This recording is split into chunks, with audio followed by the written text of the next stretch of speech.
J'ai 18 ans. C'est la première fois que je réalise un de mes rêves, celui de quitter la maison familiale. J'ai pas niaisé avec la POC en plus. 2 jours après ma fête, je partais vivre ma vie indépendante et libre. La vérité, c'est que je me suis retrouvée en mode survie assez vite, merci. Puis en réalité, j'étais en fuite et en déni total de mes démons du passé. Si je pouvais parler à cette Caro-là du passé, qui se croyait tellement forte en refoulant toutes ses émotions, je lui dirais qu'en fait, la liberté est un sentiment intérieur, puis ça va me prendre des années, en fait, avant de le réaliser. Que je vais beaucoup avoir tendance à me fier sur les éléments extérieurs afin de ressentir un sentiment de liberté. Et que tant que je n'assumerai pas que mes émotions, mes pensées, mes patterns, habitudes existent et qu'ils me rendent en réalité dépendante de l'extérieur, je ne serai libre en fait qu'en illusion. Que certaines pratiques de pleine conscience vont m'aider à relâcher, accepter, grandir de tout ça. Qu'un chemin d'évolution, de joie et d'accomplissement commence lorsqu'on s'observe avec honnêteté, patience et bienveillance. Fait que toi, tu dirais quoi à ton adolescente de 18 ans? Qu'est-ce qui te ferait sentir libre ou plus libre que ce que tu l'es déjà en ce moment? Fait que faisons ensemble une méditation. Une méditation pour connecter avec ton adolescente intérieure.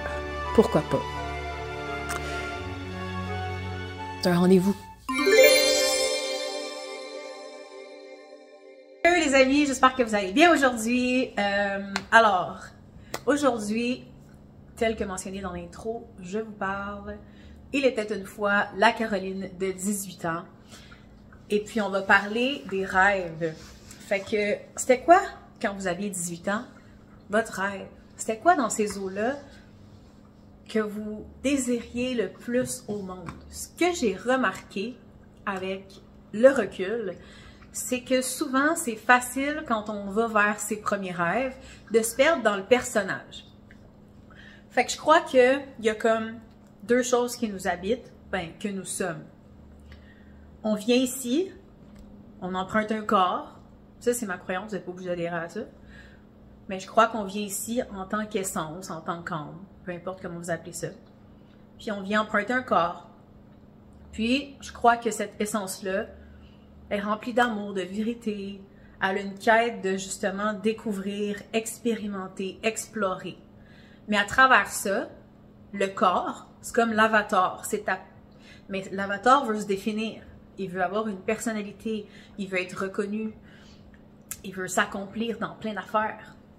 Puis je trouve que des fois, quand on va vers nos rêves, du moins c'est ce que j'ai observé dans ma vie, j'avais tendance à me perdre dans le personnage, de me définir que par ma personnalité, parce que j'avais comme réussite, parce que j'avais fait, si j'étais, mettons, une bonne maman, est-ce que j'étais, admirée par rapport à, est-ce que j'ai une carrière qui s'en vient, est-ce que je suis une personne intelligente, est-ce que je suis drôle, est-ce que je suis une bonne belle-fille, est-ce que je suis une bonne fille pour mes parents, est-ce que je suis... Fait que tout ça, là. Mais à un moment donné, je me suis perdue, justement, comme quand je dis dans l'intro, je me suis perdue dans cette quête de reconnaissance-là, du personnage que j'étais. Puis à un moment donné, j'étais juste perdue là-dedans. Puis je me suis rendu compte qu'être libre, c'est comme d'être capable de voir quand est-ce que tu es dans le personnage, parce que c'est correct aussi de se définir parce que nous sommes, on est tout ça. On est autant physique que essence. Fait que ça veut pas dire de rejeter notre corps, notre élément avatar, notre personnalité, tout ça. Mais c'est de voir quand est-ce que ça prend trop de place, puis comment qu'on pourrait revenir à l'intérieur de dire, OK, mais je sais que mon personnage veut être reconnu, là. Mais comme, c'est quoi la vraie valeur? C'est quoi ce qui fait vraiment du sens en dedans de moi? Ah, OK, ouais, mais c'est sûr que si je suis l'amour et ce qui est vraiment vrai, et mes vrais besoins, mais je vais aller plus par là. Ça va faire plus de sens. Ça va me faire sentir vraiment libre d'être complètement qui je suis. Ça va pas me rendre dépendante à l'extérieur et à la validation et la reconnaissance, vous comprenez? Fait qu'aujourd'hui, on commence ça vraiment simple. Je veux juste que vous fermez les yeux, puis qu'on se rappelle c'est quoi notre adolescence intérieure, notre adolescente intérieure.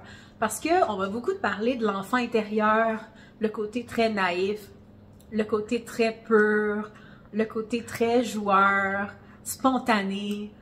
Mais je trouve qu'il y a quelque chose d'intéressant entre l'adulte, l'enfant et l'adolescente. L'adolescente, c'est celle qui va vivre les choses passionnément. Tout va être grossi quand on va être à l'adolescence. C'est là que tout le côté émotionnel s'explore, se vit intensément. C'est là aussi qu'on veut vraiment se définir nous-mêmes par nous-mêmes. On veut plus être défini par les autres, c'est ce qu'on pense, mais dans le fond, c'est qu'on veut tellement être différente, mais on finit par être complètement le contraire de ce qu'on veut pas être. Fait que dans le fond, on reste quand même dans une case en quelque sorte, mais bref, c'est pas ça que je veux parler. Je veux vous ramener à cette espèce d'anarchie-là, de dire c'est ça que je veux faire, puis j'y vais, puis je pense. On dirait que l'essence de l'adolescente, elle est vraiment, elle y va, tu sais, elle y va vers ses rêves, elle y va. Fait que je voudrais qu'on se reconnecte à ça, à se dire comme, moi j'étais où à 18 ans? Ou dans ces eaux-là? Puis qu'on se connecte vraiment à cette essence-là de l'adolescente intérieure. Fait que tu sais, si vous prenez le temps de fermer vos yeux, puis de respirer 3 grandes respirations.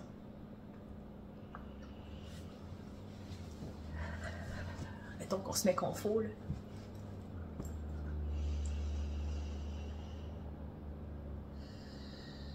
Trois grandes inspirations par le nez.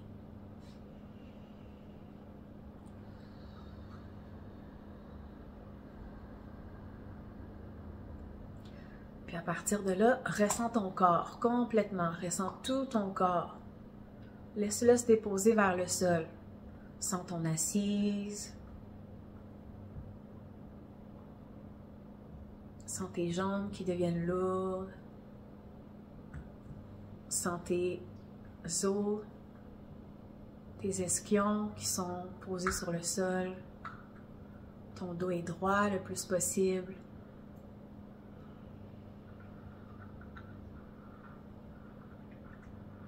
Et viens connecter avec cette adolescente intérieure-là. Imagine-la, imagine-toi, ressens. Est-ce que tu vois une pièce, un endroit? Est-ce que tu te vois habillé d'une certaine façon? Est-ce que tu dois agir d'une certaine façon? Est-ce que ça te fait ressentir des choses? Fait que connecte à ça vraiment. On était où dans ce temps-là? T'étais où? Qu'est-ce que tu rêvais? T'étais insurgé par quoi? Qu'est-ce que tu voulais accomplir? Qu'est-ce qui pour toi était vraiment crucial? C'est quoi tes rêves? Laisse-toi rêver. Fait que c'est ça aujourd'hui. On va se laisser rêver pour la suite. On va vraiment s'amener vers un chemin tranquillement pour se recentrer vers ses rêves, ce qui fait vraiment du sens.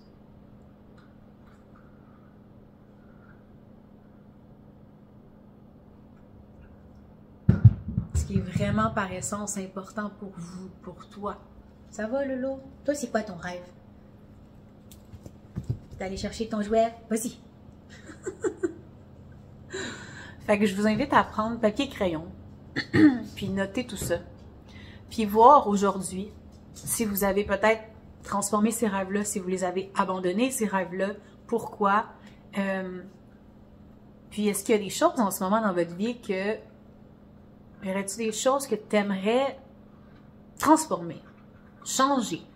Est-ce qu'il y a des choses que, en te connectant à cette partie-là de toi-même, tu fais hey, « J'avais complètement oublié ça, j'aimerais ça faire plus de ci ou moins de ça, ou je me rappelle que ça, c'est important pour moi. » C'est juste un petit check-in. Peut-être que tu vas être juste super comme « Non, moi, j'ai rien à écrire ça, c'est bien correct. » Ben, c'est bien correct. Fait qu'on se voit demain pour une autre partie de mon histoire. J'ai pas beaucoup parlé de mon histoire aujourd'hui, mais vous allez voir au fil du temps, je vais plus me déballer. Bye là!